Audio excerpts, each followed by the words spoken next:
Vizio has started to release their TVs, and we managed to finally buy the P-Series Quantum X, Vizio's top-of-the-line 4K LED TV. Last year, Vizio had some great TVs, and now we get to see what's new, what's different, and what's better, if any. Hey, I'm Alex, a tester here at Ratings.com, where we help people find the best products for their needs. Make sure you subscribe to our channel for our latest videos, or check out our website for the full review.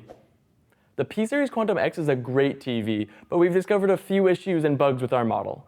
These types of issues seem to be prevalent, but we'll discuss them as they become relevant through the rest of the video. We actually filmed this video 2 weeks ago, but there was a major update the day before we planned to publish it. So we decided to delay the video so we could properly retest some aspects of the TV and have it as up-to-date as possible. We'll start by looking at the design of the TV and then move on to the picture quality.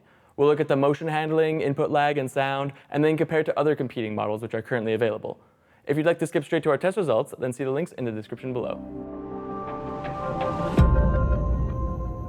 We bought the 75-inch model to test, but it is also available in 65-inch. We expect this smaller size to have a very similar picture quality. Vizio is also expected to launch an 85-inch model, but as of this video, it has not yet been released. We expect it to have more local dimming zones, but that overall it will perform similarly. The P-Series Quantum X 2020 design is simple but nice. It looks almost identical to the other Vizio models of this year. It's got a thin border on all 4 sides and a nice thin silver bezel that gives it a premium look from the front. On the back side, it's all plastic, but it's still well put together. The stand is pretty simple and keeps the TV stable, but unfortunately it doesn't have any sort of cable management on the feet or on the back. Looking at the inputs, on paper they look good. It has 4 HDMI 2.1 ports, but only 2 of them are labeled as high refresh rate ports, which should be great if you plan on getting a PS5 or Xbox Series X. However, as I'll mention later in the review, we had a lot of trouble getting VRR and the high refresh rate to work properly, so hopefully there's a firmware update in the future that can fix these issues. Moving on, it also has one USB, a digital out, an analog RCA out, a TV tuner, an Ethernet port, and a composite in. The TV supports HDR10, HDR10 Plus, and Dolby Vision. If you're interested in learning more about HDR formats, take a look at the article above. And for audio, it supports ARC and eARC, so it can send a DTS or Dolby Atmos signal via HDMI. Overall, it'll support many different setups.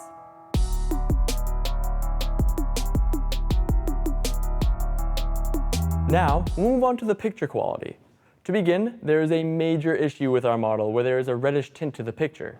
It is possible to fix this through calibration, but it requires a lot of patience and a lot of adjustments, which introduces artifacts like posterization and other color issues. As a result, we decided not to create more issues. Unfortunately, we've heard reports of others experiencing the same problem. Let us know if you've seen this in your model. We'll be comparing to currently available TVs, but competing models may change as new TVs are released throughout the year. For an updated comparison with new models as we buy and test them, see the review page on our website, which is linked below. We'll start with the contrast ratio, which is the relative luminance between the darkest black and the brightest white that a TV can display. A high contrast ratio will show deep blacks that can make darker scenes appear to have more details. We recorded a good score of 5,078 to 1 contrast ratio for our panel. When local dimming is enabled, it almost tripled the contrast ratio to 14,345 to 1, which is excellent. Speaking of local dimming, it's a great way to improve the contrast ratio since the technology allows for zones in a backlight to be individually turned on and off. The P-Quantum X 2020 has a good implementation of this technology. It has some blooming, although not quite as much as the P-Quantum 2020. This may be due to the higher amount of backlight zones of the P-Quantum X 2020. It also has an issue with star fields, where it seems to have difficulty deciding what is and is not a star, and prioritizes close-knit groups of stars, which can unfortunately make the screen seem a bit blotchy.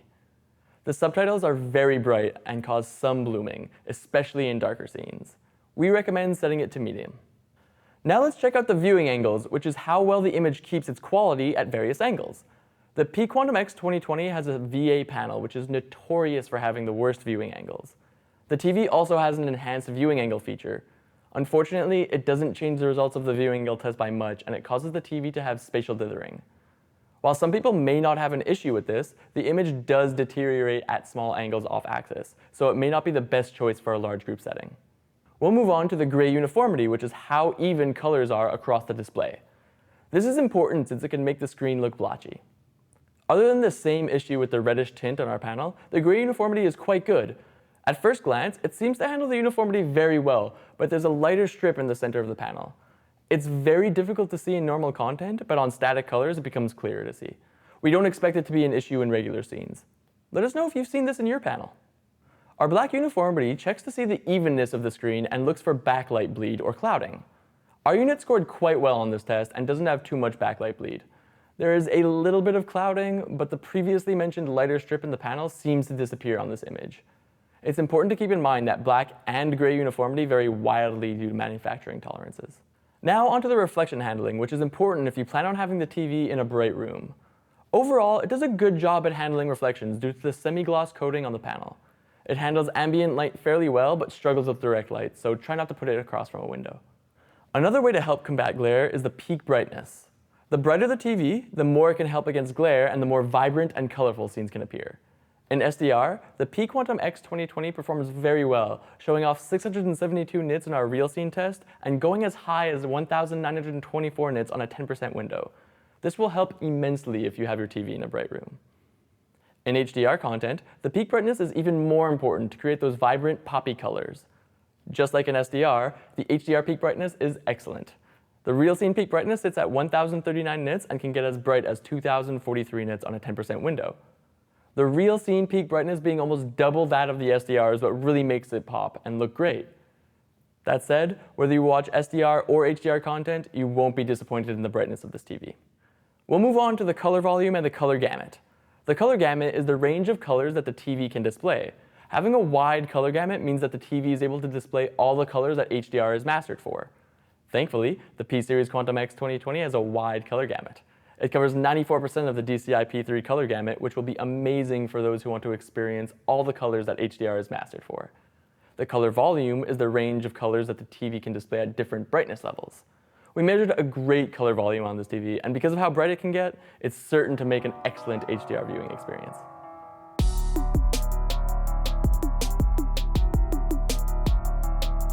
Now we'll look at the motion handling of the TV, and we'll start with the response time.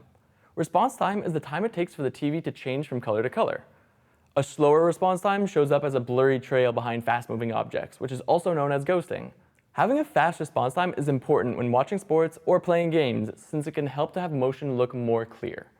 The P-Series Quantum X 2020 has a pretty good response time, but unfortunately there is a little bit of overshoot, meaning you may see some ghosting depending on the content. There is an optional black frame insertion feature on this TV, which will insert black frames between the original frames of a source in order to smooth out motion. The Vizio's BFI can force the TV to flicker at 60 Hz instead of the normal 120 Hz it has. It handles the BFI well with little crosstalk issues and doesn't darken the screen due to a brightness compensation. Let's take a look at the input lag of the P-Quantum X 2020.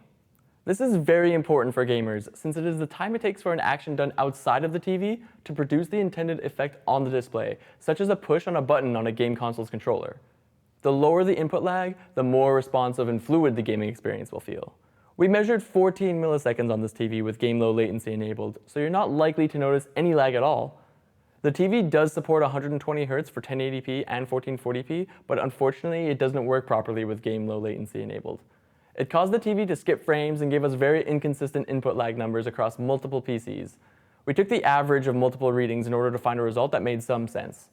Another feature that could be important for gamers is the variable refresh rate, which allows the TV's flicker to match the refresh rate of the content. We got our hands on an RTX 3080 and we were able to get the TV to accept a 4K at 120 Hz signal on ports 3 and 4. You have to make sure the TV is set to HDMI mode 2.1 for it to become an option. Through ports 1 and 2, you cannot get 4K at 120 Hz signal. This TV supports HDMI VRR on the Xbox One X and through FreeSync on a supported Radeon graphics card. There are some issues though. We were not able to get it to work at 4K at 120 Hz properly, as it would constantly tear during our testing. 1440p at 120 Hz causes a different issue where the entire signal doesn't send properly when VRR is enabled. The bottom of the screen is a bunch of random colors and the top of the screen seems to twitch. 1080p at 120 Hz and 4K at 60 Hz both work with FreeSync enabled. That said, it did take some playing around with the TV's VRR setting, but once it started working, there were no issues. Like the other Vizios of this year, the P-Quantum X 2020 uses the SmartCast platform for its smart interface. It's a workable interface that's easy to use, but unfortunately there are issues with it. It's a little slow to navigate compared to the competition, and we did experience a few crashes. It has some of the more popular apps built in, but in order to get a full selection, you'll have to pair it with your phone or other smart device and cast the content to the TV. The remote is the same as the other Vizios from this year, and it works well enough, although you'll need a smart device with a microphone in order to use the voice control features. Finally, we'll take a look at the sound quality of the TV. It's got a decent pair of speakers with a reasonably balanced frequency response, so you shouldn't need to play with the volume during a movie to hear dialogue or lower the sound of explosions. They get fairly loud, but there are better TV speakers out there. If you're interested in having a good quality sound setup, we also review soundbars that you could check out right here.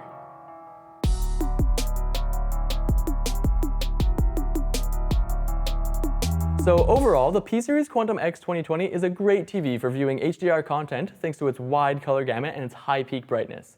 It will also perform well for gamers thanks to the fast response time, VRR, and good input lags. It does have some pretty glaring issues, namely its strange red tint across every HDMI port. There's also the issues with the high refresh rate content and game low latency, which is disappointing since it's one of the newest and biggest features of TVs this year. If you own last year's model, it may be worth keeping it for another year unless you absolutely need HDMI 2.1 and eARC for your setup. There's also other options like the Samsung Q90T, which has an excellent contrast ratio and similar peak brightness. It supports VRR and has a better response time and input lag result. Or the Hisense H9G, which has comparable contrast ratio, slightly faster response time, and is a cheaper alternative. That said, the P-Series Quantum X has the best color gamut between them and the highest peak brightness. So that's it. What do you think of the Vizio P-Series Quantum X 2020? Have you bought it? Let us know what you think below. You can check out all of the measurements on our website. If you like this video, subscribe to our channel or become an insider on the website for access to our latest results first.